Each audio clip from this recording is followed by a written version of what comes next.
बकरीद के ठीक पहले टीम इंडिया ने ईडी दे दी है। इंग्लैंड को हराकर 2-0 की अजय बढ़त यानी सीरीज पर पहले ही कब्जा।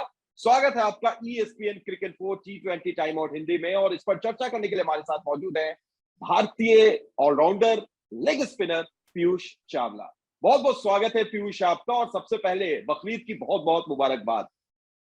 आपको भी बहुत बहुत मुबारकबाद हो।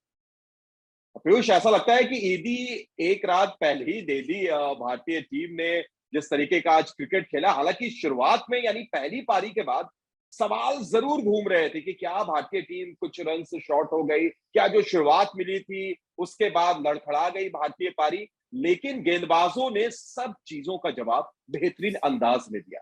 हाँ, देखिए, अगर बात की है बल्लेबाजी की भी यहाँ पे, तो जिस तरीके से शुरुआत की थी रोहित शर्मा ने, तो पावर प्ले में एक अच्छा स्कोर खड़ा करने में कामयाब रहे थे। लेकिन उसके बाद जब ग्लिसन आए और उन्होंने 4 गेंदों में 3 आउट कर दिए, एक अंतिम सेकंड लास्ट बॉल पे और फिर उसके बाद आते ही अगले ओवर में 2 बॉल पे, तो वहां पे लगा कि पारी थोड़ी लड़खड़ा गई है। लेकिन उसके बाद जब छोटी-छोटी पार्टनरशिप जहाँ पे बुनने का समय आया, तो वहां पे सूर्या ने आके बैटिंग कर रहे थे, जिस तरीके से उन्होंने अपने शॉट्स खेले और हार्दिक भी अच्छे लय में नजर आ रहे थे। लेकिन यहाँ तारीफ करनी होगी जडेजा की, जिस तरीके की पारी उन्होंने अपनी टीम के लिए खेली। तो उसके बाद जब 170 रन बने, उस सिचुएशन से जब आप 170 रन बनाते हैं लगभग, तो वो एक अच्छा स्कोर है। हालांकि आपको लगता है कि 170 रन थोड़े कम रह गए, लेकिन जिस तरीके की आप स्थिति में आ गए थे और वहां से जब आपने 170 रन बनाए, तो मेरे को लगता है कि एक अच्छा स्कोर था। और उसके बाद गेंदबाजों ने जिस तरीके से गेंदबाजी करी और बखूबी अपने कप्तान का दिल खुश कर दिया। पीयूष, बिल्कुल उसी पर हम आते हैं और बात करेंगे भुवनेश्वर कुमार की, जो ऐसा लगता है कि इंजरी के बाद जब से लौटे हैं, लगातार जबरदस्त लय में नई बॉल के शहंशाह कहें तो शायद गलत नहीं होगा। और आज उनको साथ मिल गया था बुमराह का। भुवी और बुमराह ने लाजवाब प्रदर्शन किया नई गेंद से, और फिर चहल हमेशा की तरह घुमाते चले गए मेजबान को। बिल्कुल, देखिए, जिस तरीके से पिछले गेम में भी गेंदबाजी करी थी यहाँ भुवी ने, और जिस तरीके से यहाँ भी आज गेंदबाजी करी, क्योंकि जब आप 170 175 रन आपके होते हैं बोर्ड पे, तो आपको चाहिए होती है एक अच्छी शुरुआत।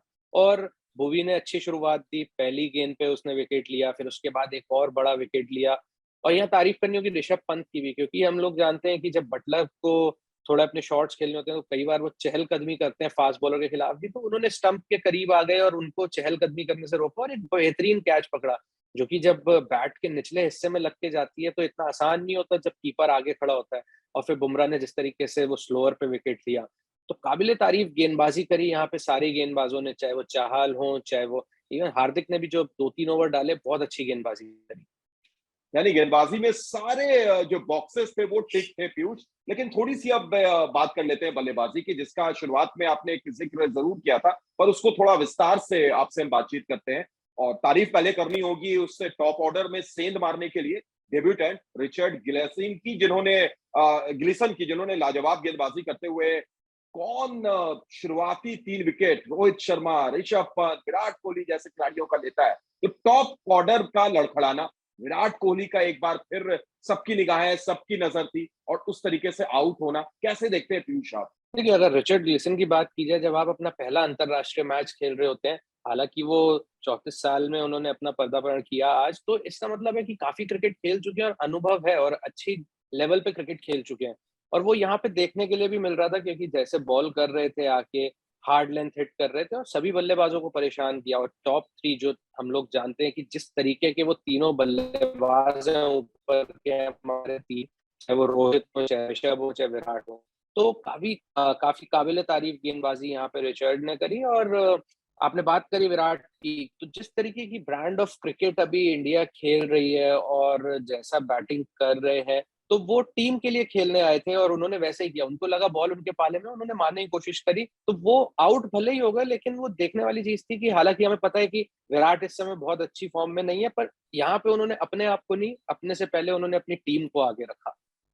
पीयूष, मैं इसी पर आपकी एक प्रतिक्रिया चाहूंगा, क्योंकि जैसा आपने बताया कि वो वैसा शॉट खेलने के लिए गए, ये हमने देखा है कि हाल के दिनों में भारतीय टीम ने, या खास तौर से देखें T20 वर्ल्ड कप के बाद, एक शैली में चेंज लाया है और लगातार तेज क्रिकेट, आक्रामक क्रिकेट खेल रही है ये टीम। तो क्या इस शैली में विराट कोहली का वो वैसा वाला जो अंदाज है, जहां पर वो शुरुआत में समय लेते हैं, और शुरू में स्ट्राइक रेट उनकी 80, 90, 100 की रहती है, बाद में गियर बदलते हैं। क्या वो परिवर्तन थोड़ा-सा उसमें ढलने में उनको समय लग रहा है पीयूष? ये जैसा वो बल्लेबाज है विराट कोहली, वो किसी भी तरीके की जब सिचुएशन हो वहाँ पे उसे सबको वो ना सँभाल सकता है। और ये जो शैली है इसमें बहुत ज़्यादा समय नहीं लगेगा, क्योंकि वो जैसा बल्लेबाज है वो पता है कि जब वो बैटिंग करेगा और जब सिर्फ़ एक बड़ी पारी की यहाँ पे दरकार है, और वो एक बड़ी पारी जब आएगी तो विराट कोहली वैसे ही रंग में नज़र आएगा जो हम पिछले 18 महीने से देखना चाह रहे हैं। चलिए, उम्मीद ऐसी रहेगी बिल्कुल कि विराट कोहली का वही अंदाज, वही विराट पारियां नजर आए। लेकिन अगर हम मेजबानों की बात करें तो ऐसा लगता है कि पिछले मैच में भी हमने देखा कि जॉस बटलर और लियम लिविंगस्टन पहले आउट होते हैं, पारी लड़खड़ा जाती है। आज भी बटलर और लिविंगस्टन कुछ खास नहीं कर पाए, पारी लड़खड़ा गई। तो क्या इंग्लैंड को ये भारी पड़ रहा है बटलर और लिविंगस्टन के ऊपर में रहना, और अब उनके लिए खोने के लिए कुछ बचा नहीं है, सीरीज हार चुके हैं, व्हाइट वॉश का खतरा है? हाँ, दोनों जैसे बैट्समैन हैं तो उन्हें चाहिए कि उनके बल्ले से रहना है, क्योंकि जब वो बल्लेबाज़ी करते हैं तो वो लंबा स्कोर बनाते हैं और तेज़ी के साथ बनाते हैं। तो उसमें कई बार होता है कि वो एक दो-धारी तलवार होती है, क्योंकि आप उसमें रिस्क भी लेते हैं। जब आप रिस्क लेते हैं तो उसमें आउट होने के भी चांसेस होते हैं। और जिस तरीके से बल्लेबाज़ी की अगर आपने यहाँ बात करी, तो आपको गेंदबाजों को भी श्रेय देना पड़ेगा, भारतीय गेंदबाजों को, क्योंकि जो लेंथ हिट कर रहे हैं, जैसे गेंद को दोनों तरफ मूव करा रहे हैं, फिर चाहे फ़ास्ट बॉलर हो, चाहे स्पिनर में चाहल आके बाद में गेंदबाजी कर रहे हैं, तो इतना आसान नहीं होता है कि आप कोशिश करें कि 10 का 12 का रन रेट लेके चलें, तो कई बार आपको वो चीज़ें बदलनी पड़ती हैं, और ऐसा यहाँ देखने के लिए नहीं मिला। तो वो 170 में भी अगर आप देखें पावर प्ले जैसा शुरू किया था भारत के गेंदबाजों ने, तो जब आप 6 ओवर में 36 पे 3 आउट हो जाते हैं, तो वहाँ पे से फिर वापसी करने के लिए ना किसी एक बल्लेबाज को एक बहुत ही लाजवाब पारी खेलनी पड़ती है। बिल्कुल, और उम्मीद होगी कि मेज़बान आखिरी मैच में कुछ उसी तरीके का पलटवार करते हुए जो व्हाइट वॉश है, उसको बचाने से रुके। लेकिन भारतीय टीम की नज़र क्लीन स्वीप पर होगी। रोहित शर्मा अपनी कप्तानी में 14 लगातार टी20 अंतर्राष्ट्रीय जीत चुके हैं। वो कोशिश करेंगे कि इस वर्ल्ड रिकॉर्ड को और आगे बढ़ाते हुए 15 भी किया जाए। फिलहाल बहुत-बहुत शुक्रिया पीयूष हमारे साथ जुड़ने के लिए और तमाम बातचीत करने के लिए। तो ईएसपीएन क्रिकेट 4 टी20 टाइम आउट हिंदी में इतना ही। फिर होगी आपसे मुलाकात, क्योंकि गैप लंबा नहीं है। कल ही है अगला मुकाबला भी। दीजिए इजाज़त।